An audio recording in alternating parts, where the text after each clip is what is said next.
So, hi everybody. So I'm going to talk about some work I did on improving the Stereo-SCIDAR profiles from Paranal Observatory.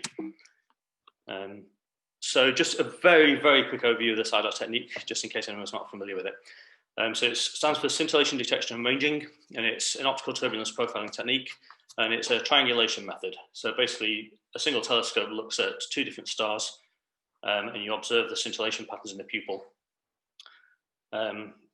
And then, depending on the height of layers of turbulence, different turbulence features get projected onto the pupil with different separations.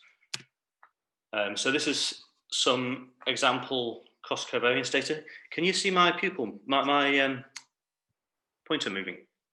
Yeah, I can see your pointer. Brilliant. Okay, so this is an example of a scintillation cross-covariance, and it's about a minute of data. So each of these blobs you can see here correspond to a layer of turbulence.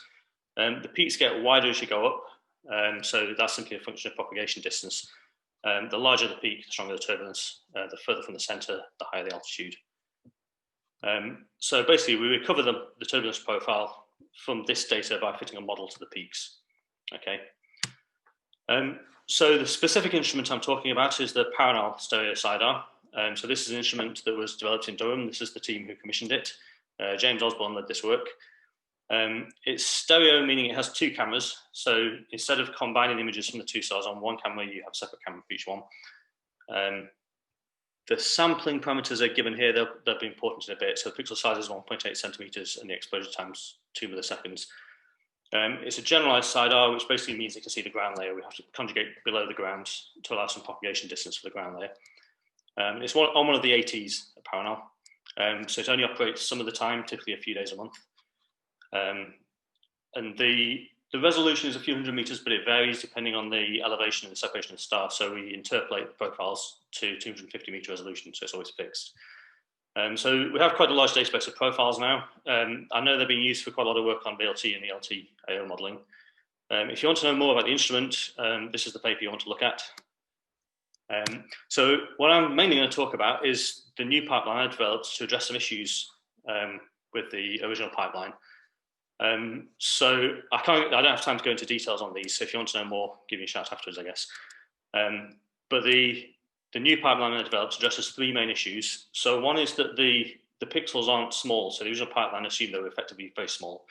But in fact, at 1.8 centimeters, they don't microsample the peaks corresponding to the lowest layers of turbulence. So that leads to an error in the estimation of the ground layer.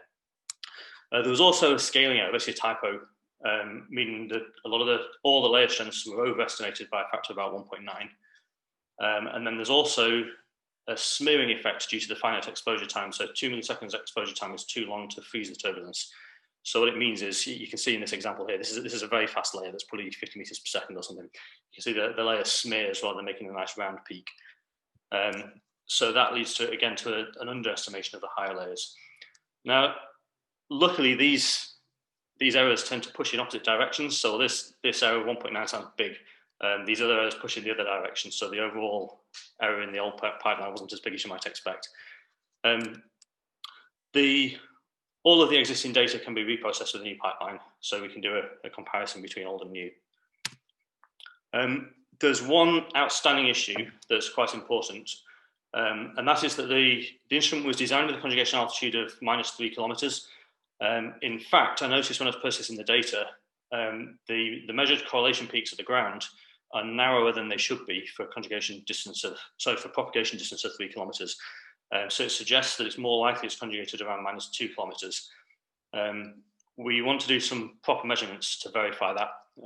Ideally, we'd have done them by now, but because of COVID-19, things have been delayed. So that's something that's in the pipeline. So at some point in the hopefully fairly near future, we'll be able to confirm this. Until that point, we have two sets of profiles. So I've processed the data twice, once assuming a conjugation at height of -3 kilometers and another assuming -2. If we can get a more detailed measurement of what the conjugation height is, will be processed for that exact height. So this shows the median profile for the two different conjugation heights. So the left-hand one is assuming -3 kilometers. The red line is the same on both plots, so that's the old median profile. The strong blue line is the new median profile. So you can see if you assume -3 kilometers conjugation, the layers are weaker at all heights. If we assume -2 kilometers, it's fairly similar high layers. So again, we're still significantly weaker, but as you get closer to the ground, we converge back to values closer to the original pipeline. So then what does that mean for the top level parameters? So left-hand plot here is free parameter for the -3 kilometer conjugation. And you can see there's a very significant discrepancy between the old profiles and the new. So the new, realistically, this is far too good. So this is more evidence supporting the different conjugation altitude. If the conjugation altitude is -2, then we're actually in pretty good agreement with the old pipeline on R0. Isoplanatic angle, so this is obviously dominated by the high layers. So whichever the conjugation height is, the old pipeline was pessimistic compared to what we're getting now. And finally, ground layer fraction. So this is the fraction of the turbulence that's below about 500 meters. So if you assume -3 kilometers conjugation, we get almost exactly the same ground layer fraction as before. Whereas if it's -2, then the ground layer fraction is coming out quite a bit higher now. Okay, so I think I'm hopefully about right on time here. So in conclusion, we've made some improvements to the pipeline to correct some error sources. We can't finalize the new profiles until we can verify what the conjugation altitude is. So we're hoping to do that as soon as we can. And if you'd like to know more detail about this, there will be an SPIE talk in a couple of months. So that's a little advert for that. And thank you for listening. Okay, thank you very much, Tim. So now I guess we can move straight into the discussion session.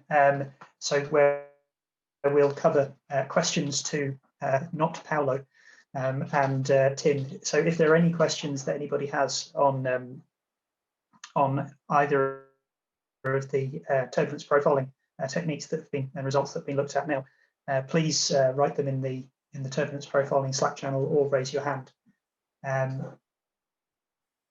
I think that the first, while we're waiting for a question to come in, Tim, I mean, the first thing, the question probably isn't to you, considering what our previous talks were in the last session.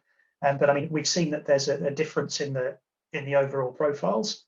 And I guess this kind of feeds back a little bit. Does that make a huge impact on some of the kind of studies that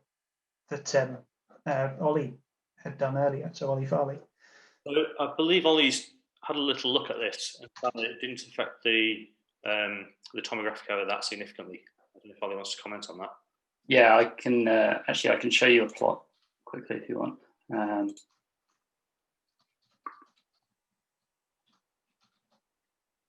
So yeah, these are histograms of tomographic error with the old pipeline in blue and the new pipeline in orange, and the new pipeline assuming 2 kilometers conjugation for the 1 arc minute asterism. So it doesn't make a huge difference to the tomographic error. Yeah, it makes it a little bit better, but not hugely.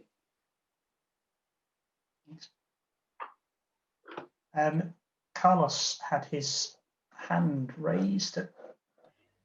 Yeah, hi again. I guess Ollie kind of replied. The question would be for Tim to tell us a little bit more about, if I got this right, so basically you have errors that are basically kind of changing the actual profiles in different ways, right? Such that at the very end of the pipelines, you kind of get the same thing out of it. Is this a correct statement? Not quite the same thing, I'd say. So overall now, higher layers are coming out weaker than they did before. And then low layers, depending on the conjugation height, may come out weaker or may come out about the same. And so if I get correctly, you say, well, okay, now we really need to know the negative conjugation height because there's a considerable impact of taking -2 or -3. So I understand that you're not just going to play with the data and trying out which one's the best. But if you were to use, let's say, -2 and then process a large chunk of data and then -3, what would be the conclusions with respect to the previous generally accepted SCIDAR, median profile or median integrated parameters? So, well, I think that's what was shown in the. Do you want me to put the plots up again? Yeah, please do. Sorry, I might have missed it. That's okay. Bear with me a sec. Okay, yeah, so the effect on the overall pipeline. So I should have said actually the broken lines are the quartiles. So if you only look at the strong line, the red lines in both cases are the old profiles, so they don't change, they're the same on both plots. So the left-hand one is showing the median profile of -3 conjugation, and the right-hand one is -2. So if you look at the difference between the two lines, on the left-hand plot, the blue line is lower all the time, so the profile is weaker at all heights by a roughly similar amount. And then the right-hand plot, we have weaker turbulence high up, but as we get closer to the ground, the strengths get closer together, and so they agree quite well at the ground. Does that answer your question? Absolutely. So this is in terms of the profile, and you do infer as well the integrated parameters, right? Yes. Seeing, for example, okay, this is the one. Okay. Yeah. I guess we skipped past these slides too fast for me to understand. Sorry. That's the time. So yes. So basically, for -2 kilometers conjugation, we're in pretty good agreement with the old profiles on R0, whereas for -3, we're definitely not. -3, the R0 just looks far too good. I see. Okay. And how does that compare to kind of other measures of R0 taken on the site? So the other comparisons that have been done in general, it looks like -2 is in better agreement with the other experiments on the site. I know I don't know if Pierre's with us, but he's been doing some work on this as well, comparing to the AOF profiler and to MassDIM. I agree with you. The -2 kilometers is a good match. So I'm putting a lot of pressure on Paranal to get the conjugation of the SCIDAR measured.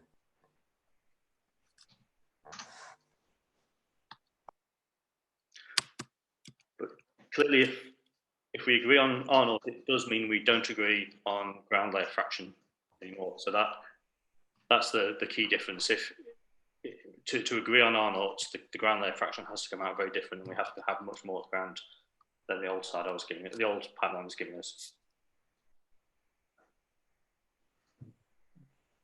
And I think just a clarification for Elena, if I well understand, you've not yet checked if the conjugated height in reality is -2 kilometers or 3 kilometers. We haven't, no. Ideally, we'd have done it by now, but because of COVID, we haven't been able to. So we'll be doing it as soon as we can. I think operations are just starting to get going at Paranal now. So yeah, we might get time at Christmas. Well, that's something to look forward to then.